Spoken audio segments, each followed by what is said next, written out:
المسلمين. اللہ تبارک و تعالی جل شانہ و عم نوالہ کا بے انتہا فضل ہے کہ اللہ تبارک و تعالی نے آپ کو اور ہم کو پیارے آقا حضور سرکار دو عالم صلی اللہ علیہ وآلہ وسلم کا امتی بنایا. اور اللہ کا شکر ہے کہ حق تعالی نے آپ کو اور ہم کو الحمدللہ آج شہدائے کربلا کی یاد منانے کی توفیق عطا فرمائی. دوستو، عنوان اتنا لمبا ہے کہ کم سے کم 4 گھنٹے بھی یہاں پر ناکافی ہوں گے ایک ایک مقرر کے لیے، مگر چونکہ تبرکاً ہم کو بھی اہل بیت اطہار کے شان میں کچھ مدح سرائی کرنے کا موقع مل رہا ہے، اس موقع کو غنیمت جانتے ہوئے کچھ اپنے الفاظ اہل بیت اطہار کے شان میں ہم جو الفاظ رکھ رہے ہیں، یہ نہیں کہ ہم کوئی بڑے مقرر ہیں، کوئی جو ہے نا علامہ ہے، ترمخہ ہے، فلاں. اہل بیت اطہار کا نام لے کر ہم ایک معنی میں اپنی آخرت اور جنت بنا رہے ہیں. دوستو، جیسے کہ ایک شاعر نے فرمایا، ما ان مدحت محمدا بمقالتی لیکن مدحت مقالتی بمحمدی. فرمایا کہ میرے کلام سے میں نے محمد رسول اللہ صلی اللہ علیہ وآلہ وسلم کی تعریف نہیں کیا، بلکہ میں نے حضور کا نام لے کر اپنے کلام کو زینت بخشی ہے. تو اسی طرح آج ہم اہل بیت اطہار کا نام لے رہے ہیں تو ان کے مرتبے میں تو رتی برابر کا بھی کوئی مسئلہ ادھر ادھر ہونے والا نہیں ہے. وہ تو جو ہے وہ تو ازل سے ہے، اب تک رہیں گے. ان کا جو مرتبہ ہے وہ تو ازل سے ان کا مرتبہ مقرر ہے، اب تک ان کا مرتبہ رہے گا. ہم صرف ان کا نام اس لیے لے رہے ہیں تاکہ ان کے جوتیوں کی دھول کے صدقے میں اللہ تعالیٰ کے پاس ہم سرخرو بن جائیں. دوستو بزرگوں، میں چونکہ زیادہ ٹائم آپ کا نہیں لوں گا، اور ویسے ہمارے جعفر علی صاحب مجھے ہمیشہ آخر میں ٹائم دیتے ہیں، مگر اب چونکہ پہلے دے دیا، شکریہ ادا کرتا ہوں حضرت کا، کیونکہ کل صبح جو ہے عمرے کے لیے جانے کا ہے صبح 7 بجے، تو اسی لیے حضرت جو ہے بہت جلدی ٹائم دے دیا. میں بہت بڑا شکر گزار ہوں ان کا، اور آپ سے میری گزارش ہے کہ آپ جائیے گا. آپ یہ مت سمجھنا کہ ملسا بیان کر لیے ہم چلے جائیں گے نکل کے، ایسا مت سمجھنا.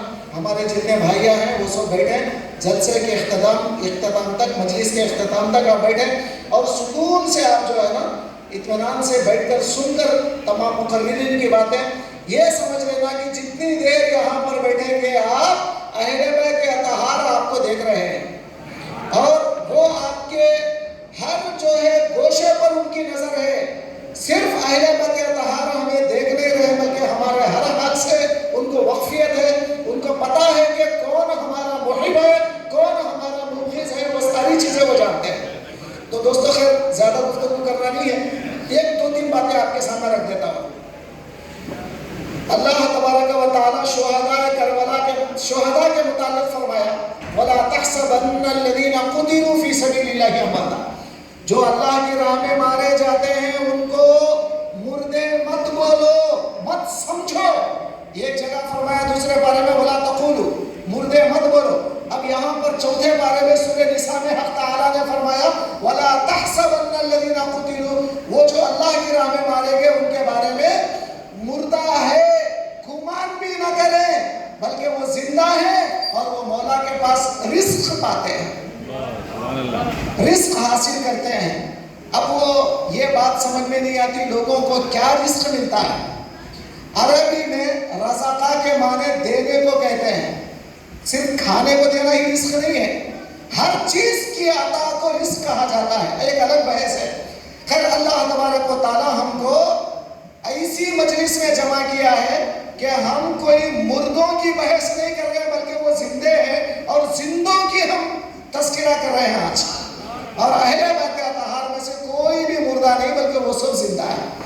اور سرکار دو عالم صلی اللہ علیہ وآلہ وسلم نے دین کی خدمت کے لیے، دین کی آبیاری کے لیے کس کسی کو نہیں چنا سوائے اپنے اہل بیت اطہار کے.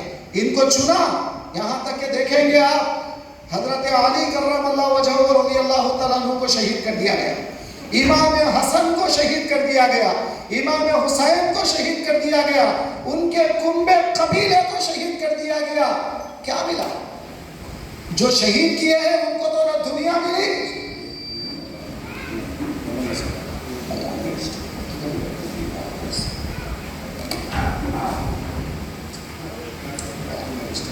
గౌరవనీయులైన మహారాజా శ్రీ మన సీనియర్ ఎమ్మెల్యే శ్రీ మల్లాది విష్ణు గారిని వేదిక ముందుకు రావాల్సిందిగా మనవి చేస్తున్నారు. ذرا ایک بار درود شریف پڑھیے سارے. اللہم صلی علی سیدنا مولانا محمد وعلی آل سیدنا مولانا محمد مبارک وسلم. آپ توجہ فرمائیں میری باتوں پر, آپ توجہ فرمائیں. آج ہم یہ سمجھتے ہیں کہ اہل بیت اطہار کا جو تذکرہ ہم کر رہے ہیں کہ ہم اپنی زبانوں سے نہیں بلکہ یہ شکر اللہ کا ادا کریں کہ اللہ تبارک و تعالیٰ ہماری زبانوں سے اہل بیت کا نام لینے لگا رہا ہے, اور اللہ نے ہمیں ان کے مخالفین میں لے رکھا ہے. یہ اللہ کا شکر ادا کریں. آپ ایک واقعہ ہماری نظروں کے سامنے ہے.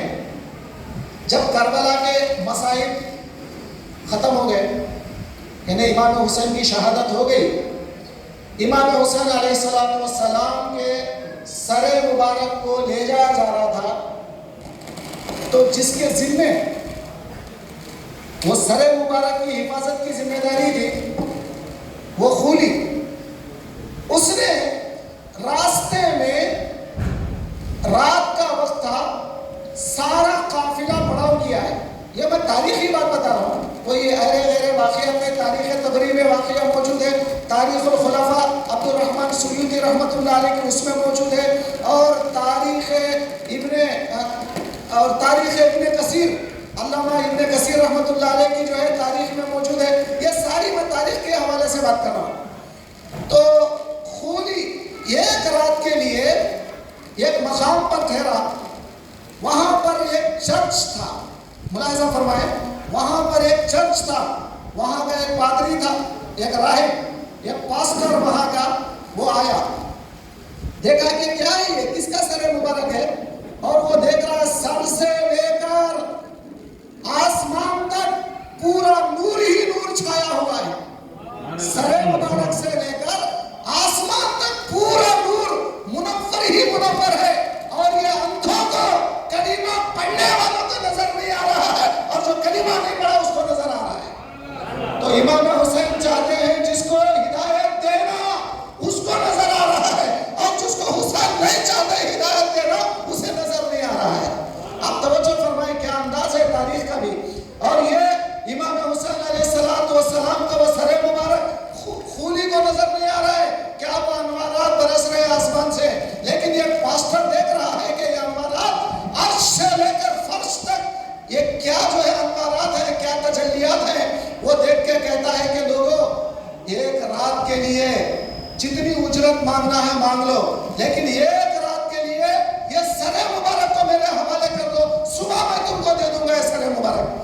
تو ان بیوقوفوں نے کہا کہ ٹھیک ہے, ہم کیا کریں گے, سر مبارک کو لے کر کیسے بھی رات بھر تو اس کی حفاظت کر کے کیا کریں گے ہم, چلو وہ پاسٹر ہی اس کو لے لے گا اپنے چرچ میں, اس کی جو ہے حفاظت کر لے گا, ہم کو اس سے کیا غرض. اب اس نے کہا اس کے بدلے میں 10,000 درہم میں تمہیں عطا کروں گا. اس نے کیا کہا اس پاسٹر نے, 10,000 درہم میں تمہیں عطا کروں گا. اور یہ بیوقوف, یہ بدماش ظالم وہ 10,000 درہم کو لے لیے, پھر اس کے بعد رات بھر کے لیے وہ سر مبارک کو بیچ دیا. ایک رات کے لیے وہ پاسٹر وہ جو راہب تھا اس نے لیا سر مبارک کو, غسل کیا, غسل کرایا, دھویا, عطر لگایا, خوشبو لگایا, اور رات بھر وہ سر مبارک کو ایک اونچے مقام پر رکھ کر رات بھر اس کے سامنے کھڑے ہو کر دعا کرتا رہا, اور رات بھر روتا رہا, گڑ گڑاتا رہا. وہ سر مبارک کے طفیل سے حضرت امام حسین نے اس کو ہدایت دے دی, اور صبح ہوتے ہوتے اس نے کلمہ پڑھ لیا. اس کے بعد صبح ہوئی, 10,000 درہم تو پہلے ہی دے دیا تھا, تو صبح لینے کے بعد اب پھر وہ سر مبارک کو لے کر یہ عبید اللہ ابن زیاد ظالم بن ظالم، اس کے الفاظ ہیں، ہمارے الفاظ نہیں، انا ظالم ابن ظالم ابن ظالم، یہ تاریخ کے اندر ہے، میں خود ظالم، میرا باپ ظالم، تمام انہیں خود اپنے زبان سے خراج کر رہا ہے، تاریخ کے اندر ہے۔ اور یہ عبید اللہ ابن زیاد کے پاس جانے سے پہلے یہ سر مبارک کی قیمت جو انہوں نے لیا تھا ایک رات کی 10,000 درہم، تو انہوں نے کیا کیا، چلو آپس میں ہم بانٹ لیتے ہیں درہموں کو، ورنہ یہ عبید اللہ اگر دیکھے گا تو ملعون وہ بھی لے لے گا، چلو ہم بانٹ لیتے ہیں آپس میں۔ جب تھیلیاں کھولی گئی، رات میں جب لیا تھا تو درہم لیے تھے، سکے لیے تھے، اور صبح جب وہ تھیلیاں کھولی گئی تو کیا دیکھ رہا، تاریخ میں لکھا ہے وہ سارت تمام دراہم، وہ سارت الدراہم قذفا، تمام درہم جو ہے وہ جو ہے ٹھیکریاں بن چکی تھی پورے کے پورے، اور وہ ٹھیکری کے اوپر یہ آیت لکھی ہوئی تھی وَلَا تَحْسَبَنَّ اللَّهَ غَافِلًا عَمَّا يَعْمَلُ الظَّالِمُونَ، یہ ظالم جو کر رہے ہیں اللہ کو غافل نہ سمجھنا چاہیے۔ تو اللہ تعالیٰ دنیا میں ہی ان کو بتا دیا کہ ان کو کیا ملنے والا ہے، نہ دنیا ہی ملا نہ آخرت ملی، دونوں طرف سے وہ خسرت دنیا والآخرہ کے مزداق بن گئے۔ یہاں تک کہ اسی روایتوں کے اندر ایک اور بات بھی آتی ہے، جب یہ سر مبارک کو لے کر یزید کے دربار میں پہنچایا گیا تو وہاں پر یہ عیسائی قاصد آیا ہوا تھا۔ یہ تمام تاریخوں میں، تاریخ طبری میں اور تمام تاریخی کتابوں میں ایک عیسائی راہب آیا ہوا تھا، عیسائی قاصد یعنی امباسڈر، یہ روم سے آیا تھا۔ تو اس نے دیکھا ما هذا الراس، کیا ہے یہ سر؟ فرمایا هذا راس حسین، یہ حسین کا سر ہے۔ تو اس نے پوچھا من الحسین، حسین کون؟ اس نے کہا ابن فاطمہ، فاطمہ کا بیٹا۔ پھر اس نے پوچھا من الفاطمہ، تو لوگوں نے کہا ابنۃ محمد، محمد کی بیٹی ہے۔ تو فرمایا نبیکم، فرمایا ہاں نبینا۔ تو اس نے کہا تبا لکم، ارے افسوس ہے تمہاری زندگی پر، شرم کرنے کی ضرورت ہے تمہیں۔ ارے سارے لوگ نبیوں کے اولاد کا احترام کرتے ہیں اور تم ہے کہ نبیوں کے اولاد کی بے حرمتی کر رہے ہو۔ آج سے میں تمہارے ساتھ کوئی ڈیل کرنا نہیں چاہتا، میں کینسل کر دیتا ہوں۔ وہ اٹھ کے غضبناک ہو کر وہاں سے نکل گیا۔ تو خیر مسلموں کو پتا تھا اہل بیت کی محبت کیا ہوتی ہے، اور اس نے کہا ہاں عندنا فی الجزائر، ہمارے پاس جزیروں کے اندر ایک چرچ ہے، اس کے اندر عیسیٰ علیہ السلام کے گدھے کا ایک نال موجود ہے۔ آپ توجہ کر رہے ہیں، گدھا نہیں، عیسیٰ کا گدھا نہیں، عیسیٰ جس گدھے پر سوار ہوئے تھے وہ گدھے کا نال، سمجھتے نا نال جو پیر کو ٹھوکے جاتے ہیں، وہ نال حضرت عیسیٰ کے گدھے کا فلاں جزیروں میں ایک چرچ کے اندر موجود ہے، اور آج تک ہمارے عیسائی لوگ وہاں جاتے ہیں۔ جتنا تم کعبۃ اللہ کا احترام کرتے ہو، طواف کرتے ہو، اس سے زیادہ ہم اس نال کا طواف کرتے ہیں اور اس کی جو ہے ہم عقیدت و احترام سے پیش کرتے ہیں۔ عیسیٰ نہیں، عیسیٰ کے گدھے کا نال۔ ارے تو اولاد رسول کے ساتھ تم نے کیا کر دیا، تمہارے نبی کے اولاد کے ساتھ تم نے کیا کر دیا۔ اور پھر فرمایا لو کان لعیسیٰ ابن، اگر عیسیٰ کا کوئی بیٹا ہوتا ہم اپنے کاندھوں سے نیچے نہیں اتارتے اس کو، یعنی ہمیشہ کاندھے پر بٹھا کے پھرتے، کبھی زمین پر چلنے نہیں دیتے اس کو، ہم اتنا بڑا مرتبہ ہم اس کو دیتے۔ مگر تم نے کیا کیا ہے، ساری دنیا تھوک رہی ہے کہ امت محمد ہو کر حضور کے اولاد کے ساتھ جو ناانصافیاں کیا، مظالم کیے، رہتی دنیا تک یہ ایک سبق بن کے رہ گیا ہے۔ لہذا آپ اور ہم یہاں جو جمع ہوتے ہیں صرف آئے سال میں ایک مرتبہ بریانی کھا لیے چلی گئے، اس کے لیے نہیں، یہ حاضری دینا اس کے لیے ہوتا ہے۔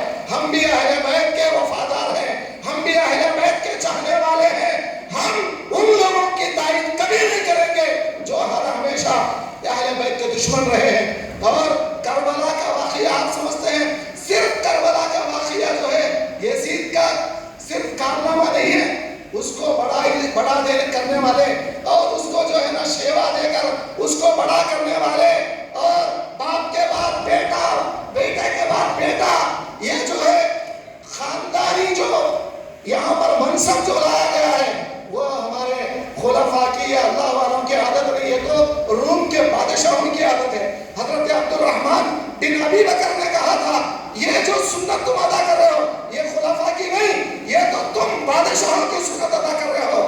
باپ بادشاہ تو بادشاہ کے بعد بیٹا بادشاہ. تو دوستو آج ہم یہ محفل کے ذریعے ہم تنقیدیں کرتے ہیں وہ سارے لوگوں پر جو کربلا کے تمام واقعے کے محرک بنے, اور ہم تائید کرتے ہیں ان اہل بیت اطہار کی, اور ہم اپنی جانیں پیش کرتے ہیں. اگر موقع دے تو ہم اپنی جان قربان کر دیں گے, مگر باطل کے سامنے اپنی سر کو نہیں جھکائیں گے. تو دوستو بزرگوں, چونکہ مجھے جانا ہے اسی لیے میں مختصر طور پر چند جملے آپ کے سامنے کہہ دیا. انشاءاللہ تعالیٰ آپ بیٹھے رہیے, محفل ابھی ختم نہیں ہوئی ہے. اللہ تعالیٰ آپ کو اور ہم کو سب کو اہل بیت اطہار کا چاہنے والا بنا دے, اور مرتے دم تک ہم اہل بیت کو نہ چھوڑیں, اور ہمارا خاتمہ بھی اہل بیت کی محبت پر ہو. اور کل قیامت میں انشاءاللہ اگر ہم اٹھیں امام حسین کے اور اہل بیت اطہار کے سائے میں ہم اٹھیں اور انہی کے ساتھ ہم جنت میں جائیں. دعا کریں گے اللہ تعالیٰ سے کہ اللہ اس محفل کو کامیاب بنائے. واسطہ در حبیب پاک کا واسطہ تمام امام حسین علیہ السلام کا. صلی اللہ تعالیٰ علی خیر خلقہ محمد وعلی آلہ وصحبہ وسلم. میں